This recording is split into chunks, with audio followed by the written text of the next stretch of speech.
Hi, so some of you may know that I've recently returned from a trip to Borneo where I took 17 people into the jungle to experience a little bit of what that's like and to have a real remote experience. We've been back about a week and although I've written about it, I thought I'd talk a little bit about the lessons we learnt and a bit about the experience. Firstly, I have to say it's a huge relief to have brought all 17 back. There were certain times when it was a little bit hairy. It was the adventure that I hoped it was going to be. And it was, in a lot of ways, a very surreal, stunning experience. I'd experienced it before during my military training. I'd been to Borneo and Belize, but everyone else that I took on the trip, it was their first time. And at one point, one of the guys, Mike, turned to me and said, we just got to Camp 1 at night and we were by a river, and as you looked out there were kind of towering trees and the vines hanging down and the river flowing past with a few places you could dive in and have a swim. And he turned to me and he said, wow, in the nicest way, I never realized it would be quite so stereotypical. The sounds, the sights, the smells. He said, it's just like I've imagined this in my mind before we came. And the trip was full of moments like that. But it was hard, really hard. For some people, they had moments where they literally couldn't take another step. They had to sit down, rest, and in some cases on some of the really difficult terrain, we had to help them with the bag carriage.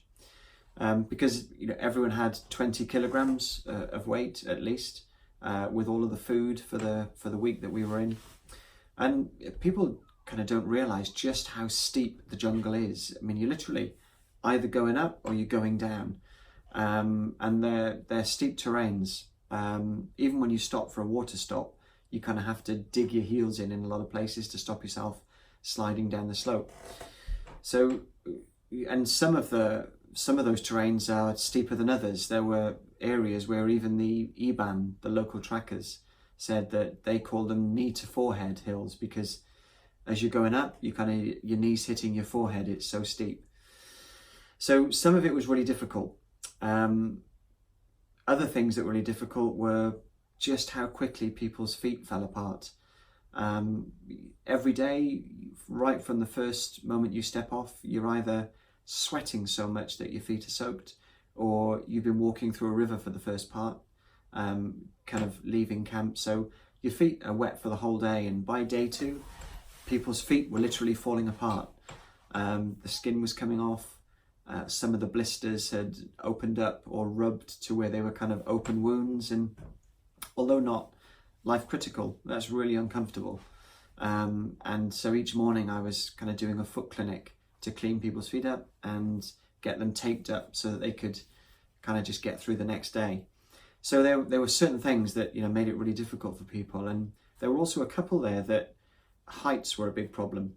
And although we weren't walking on the edge of cliffs, some of the terrain that you walk up is quite kind of pointed. So on either side of you on the animal track that you're walking on, it's quite a steep drop, and for some people that was a real challenge, and psychologically they would tense up, and they would very quickly get very tired from the tension and the breath. So there were a lot of challenges for people. What helped? A couple of people have asked me that, and I think a couple of things. Firstly, it was obviously a Systema trip, and the breathwork really was critical for people. We did a short lesson on it on day 1 for the couple of people that hadn't been to any Systema sessions, and also as a reminder for those that had, and just to really link the breathing methods with the terrain. And one of the guys came up to me who's been training with me for 5 years on about day 3 and said, do you know, I really didn't understand the power and necessity of the breathing when the chips are down like I've understood it here. And what guys really learned to do was to, rather than with every step breathe in a way that you accumulate tension and fatigue, they learned to to be sensitive to where they're carrying tension, and to breathe in a way that with each step they were removing tension and recovering themselves to the utmost that they can, so that each step accumulated relaxation and energy and recovery, as opposed to tension and fatigue. And when you do that with every single step in a day where you may be walking for 6 to 8 hours, it makes a huge difference to how you feel at the end, and especially how you feel the next morning. So the breath work and the sensitivity was a huge help. As an aside, people really didn't realize quite how much they could sweat, and you can lose maybe 2 liters an hour as you're walking. So people were drinking upwards of 8 liters a day, and in the beginning, the first couple of days, they didn't quite realize how much you had to be drinking and how often in order to replenish that, because it's not enough to, when you stop, just glug half a liter down, because the body can't absorb that as quickly. So to get used to drinking almost constantly small sips of water, every few minutes, certainly no more than every 10 minutes, to take a mouthful, swill it round and drink it down, was a big lesson for people, because some of them on the first couple of days were dehydrating faster than they could rehydrate, and in that heat that can quickly become a real problem.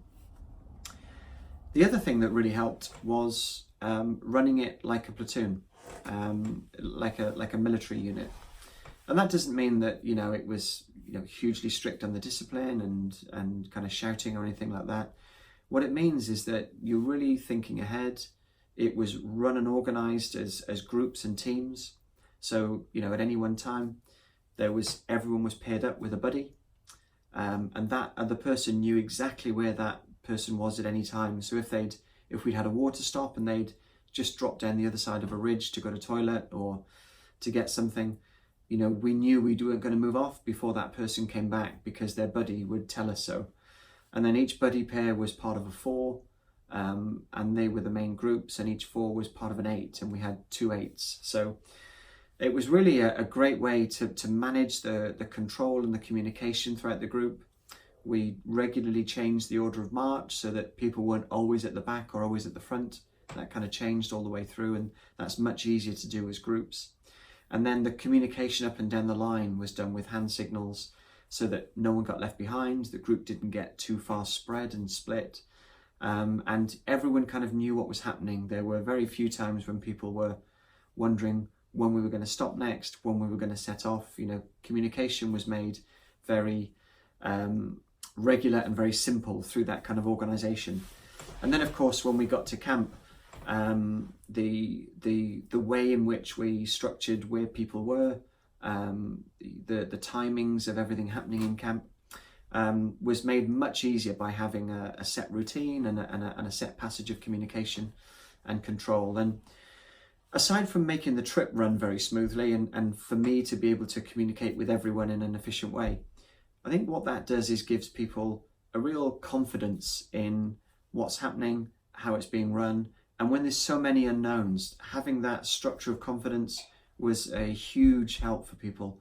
So, I think, certainly that helped keep people switched on, alert, and that meant people stayed safe, in an environment where literally putting a foot wrong could result in a broken or turned ankle, or when we were making camp and people were using the parangs, which are the Indonesian type of machete, which are long and sharp.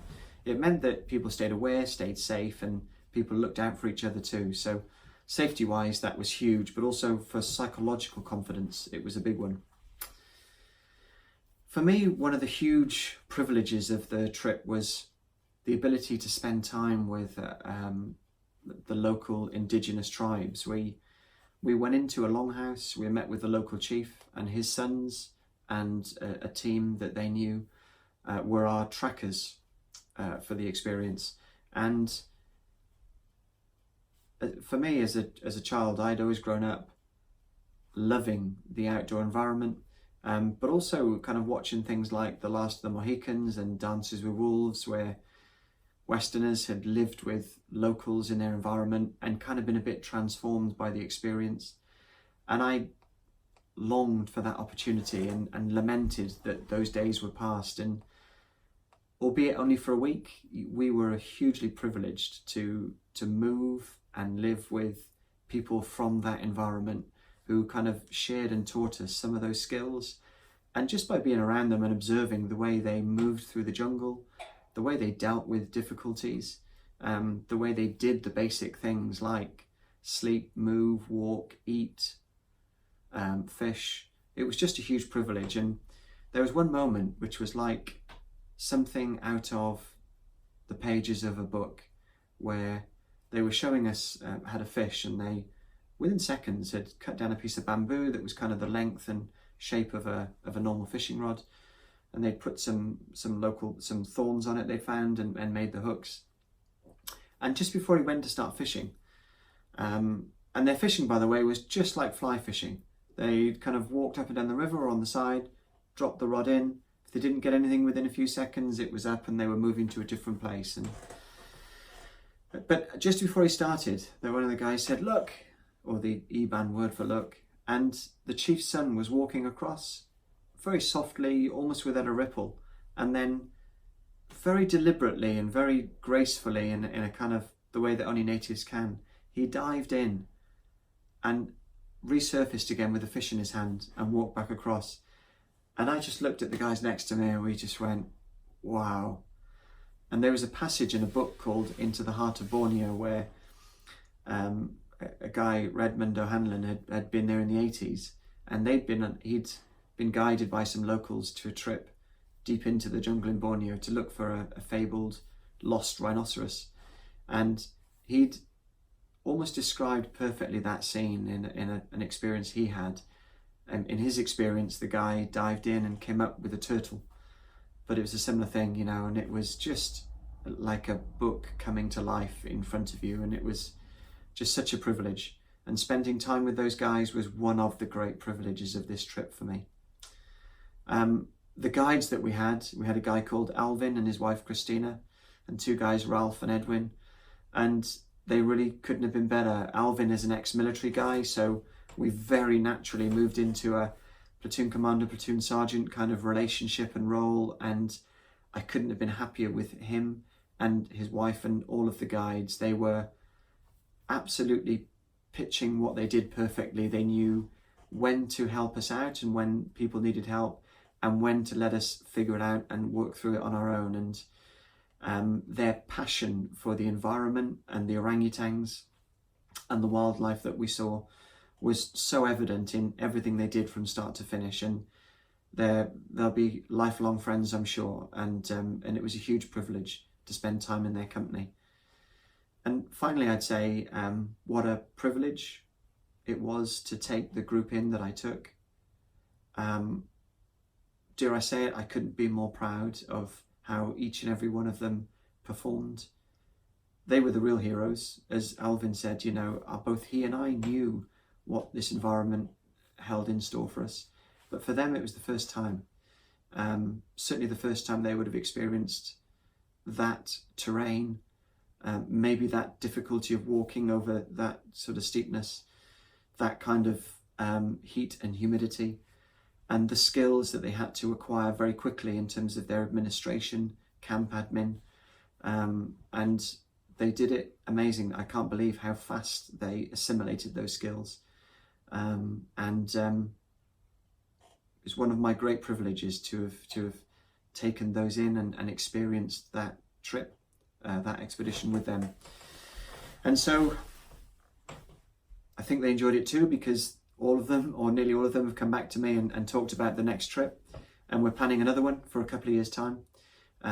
Or I'm not 100% sure exactly where it's going to be yet, but what I do know is that it'll be an equally remote experience. You know, we didn't see anyone for the whole week apart from our group in there, and I want the same kind of feeling and experience again, that you could be walking and treading where maybe someone has never trod before. And equally, I want it to be immersive with local guides who can share their way of life and their way of living and traversing that environment with us. So that's about it. It was a huge privilege, something I'll remember for the rest of my life, and as I think will the people that accompanied me on the trip. And I know some of you have already expressed an interest in a future one. Obviously numbers are limited, but if you do then want to come, then please let me know. We can't take everybody, and we need to be quite selective, but you'd understand why. So thanks for listening. It's been a pleasure to share this with you. Thank you.